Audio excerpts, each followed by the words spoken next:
Assalamualaikum warahmatullahi wabarakatuh. Salam sejahtera buat kita semua. Jumpa lagi bersama saya Suhra SPD MPD Konselor, guru SMP Negeri 2 Palu, calon guru penggerak angkatan kedua.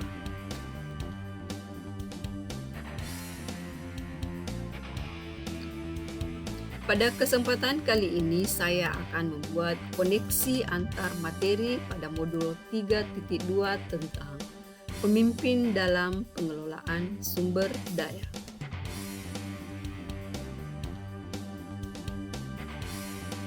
Menurut Ki Hajar Dewantoro,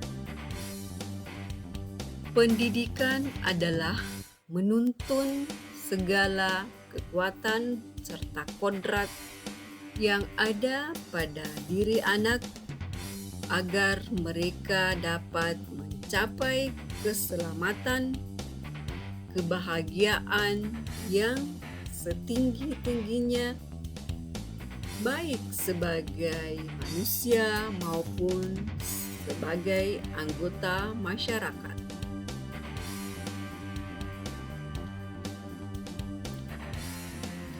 Sekolah sebagai suatu ekosistem merupakan sebuah bentuk interaksi antara faktor biotik atau unsur yang hidup dengan faktor abiotik atau unsur yang tidak hidup.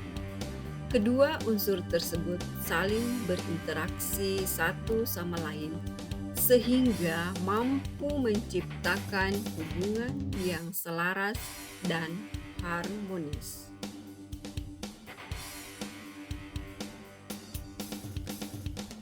Pengembangan sekolah sebagai sebuah ekosistem dipengaruhi oleh dua faktor, yakni faktor biotik dan faktor abiotik. Faktor biotik terdiri dari murid, kepala sekolah, guru, staf atau tenaga kependidikan, pengawas sekolah, orang tua murid, serta masyarakat ada di sekitar sekolah. Sedangkan faktor abiotik terdiri dari faktor keuangan dan sarana prasarana yang menunjang dalam pengembangan ekosistem sekolah. Ada 7 modal atau aset utama yang dapat digunakan untuk mengembangkan sebuah ekosistem sekolah, yakni modal manusia, modal sosial, modal fisik, modal lingkungan atau alam,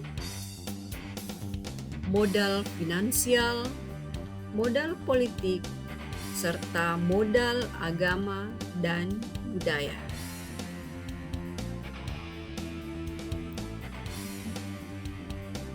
Untuk mengembangkan sumber daya, ada dua pendekatan yang bisa digunakan, yakni deficit-based thinking dan asset-based thinking. Perbedaan dari kedua pendekatan tersebut.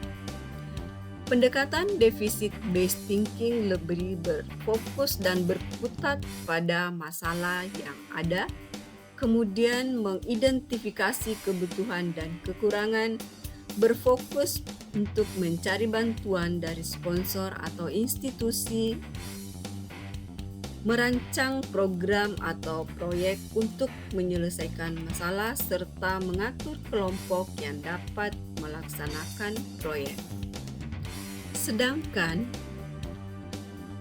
asset-based thinking itu berfokus pada aset dan kekuatan, membayangkan masa depan, berpikir tentang kesuksesan yang telah diraih, mengorganisasikan kompetensi dan sumber daya, merancang rencana berdasarkan visi dan kekuatan, serta melaksanakan rencana aksi yang sudah diprogramkan.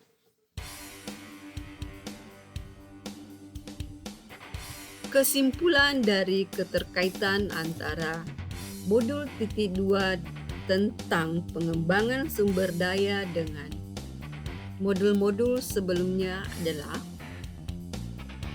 seorang pemimpin harus mampu memberdayakan aset yang dimiliki termasuk modal manusia, dalam hal ini guru yang memiliki nilai dan peran masing-masing agar mampu menyelenggarakan pembelajaran berdiferensiasi sesuai dengan kebutuhan murid, mampu membantu murid meningkatkan potensi atau menyelesaikan permasalahannya sesuai dengan potensinya dengan memberikan coaching, mampu melaksanakan perubahan yang berbasis pada sumber daya dengan menerapkan inquiry apresiatif, tahapan bagja.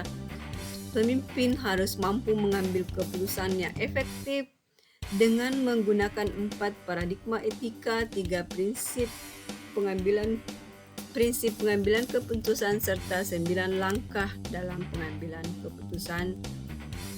Selain itu, sebagai pemimpin pelajaran harus mampu menerapkan asset-based thinking untuk memanfaatkan modal utama agar sekolah semua dapat dilaksanakan dalam mewujudkan profil pelajar Pancasila. Demikianlah koneksi antar materi kali ini. Sekian dan terima kasih. Assalamualaikum warahmatullahi wabarakatuh. Sampai jumpa.